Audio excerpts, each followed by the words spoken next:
یکی از انواع واکنش‌های شیمیایی واکنشی به نام واکنش سوختن. تعریفش رو دقت کنید. ما به واکنشی میگیم واکنش سوختن که تو اون یه ماده با اکسیژن به سرعت واکنش بده و مقدار زیادی انرژی، حالا به صورت نور یا گرما یا به صورت هر دوشون، آزاد کنه. مثلا مثل سوختن زغال سنگ یا سوختن بنزین، سوختن گاز. پس ببینید واکنش سوختن 3 تا شرط داره برای اینکه شما تشخیص بدید این واکنش از نوع سوختنه یا نه. شرط اولش اینه که حتما سمت چپ، یعنی یکی از مواد واکنش دهنده، اکسیژن باشه. پس اکسیژن هم به صورت چی باشه؟ O2. منظورمون این اکسیژن در سمت واکنش دهنده ها باشد. میشه شرط اول، یعنی اول شرط اول بررسی میکنی، اگه داشت تازه باید 2 تا شرط دیگر هم بررسی کنی. شرط دومش چیه؟ واکنش سریع باشد، یعنی واکنش حالا اون ماده با اکسیژن سرعت انجامش زیاد باشه. و سومین شرطش هم اینه که مقدار زیادی انرژی، حالا به صورت نور، گرما، آزاد کند. پس اگه این 3 تا شرط رو داشت میگیم واکنش از نوع سوختنه. مثلا شما شیر گازو باز میکنی، یک کبریت میزنی، متان که همون گاز شهریه شروع میکنه با اکسیژن واکنش میده. ببینیم که الان این واکنش از نوع سوختنه یا نه. خب شرط اول سمت چپ اکسیژن داریم، پس شرط اولو دار.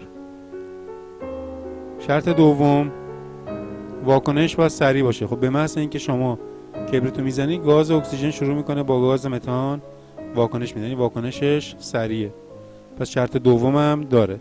شرط سوم مقدار زیادی انرژی به صورت نور و گرما آزاد شه. بله، وقتی که شما گاز شهری رو حالا با یک کبریت روشن میکنی، گرما و انرژی زیادی داره تولید میکنه، نور هم تولید میکنه. مثلا اون گازی که تو بخاری در حال سوختنه، هم شعله داره که نور داره، هم گرما داره. پس واکنش متان و اکسیژن از نوع سوختنه. ولی واکنش مثلا یه میخ آهنی با اکسیژن چی؟ ببینیم که این از چه نوعیه، یا سوختنه یا سوختن نیست.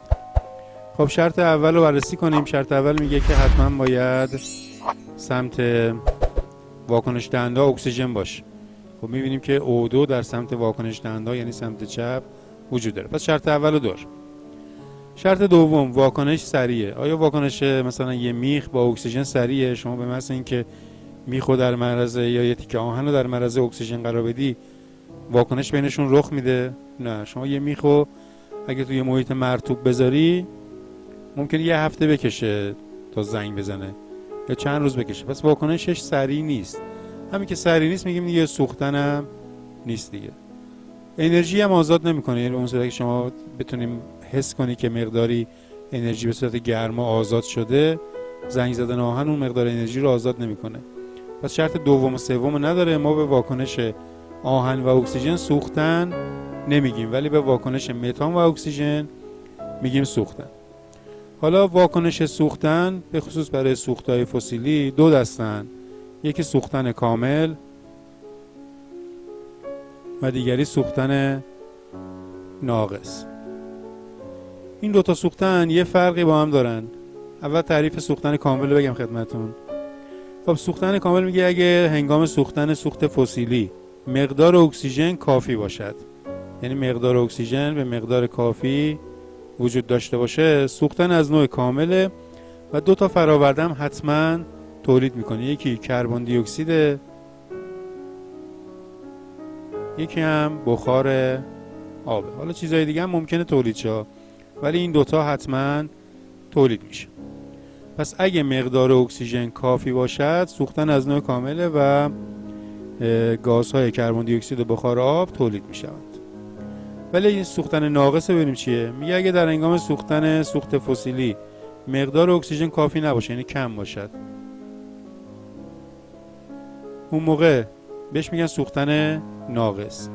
تو سوختن ناقص حالا علاوه بر این که کربن دی اکسید تولید میشه، بخار آب تولید میشه، یا بستگی به نوع سوخت ممکنه گازهای دیگه هم تولید شه، یه گاز هم این وسط تولید میشه به نام کربن مونوکسید که یه گاز سمی و خطرناکه. لازمه یه اطلاعاتی در مورد این گاز داشته باشیم. پس تفاوت سوختن کامل و ناقص در مقدار اکسیژنه. اگه مقدار اکسیژن کافی باشد میشه سوختن کامل، اگه مقدار اکسیژن کم باشد میشه سوختن ناقص.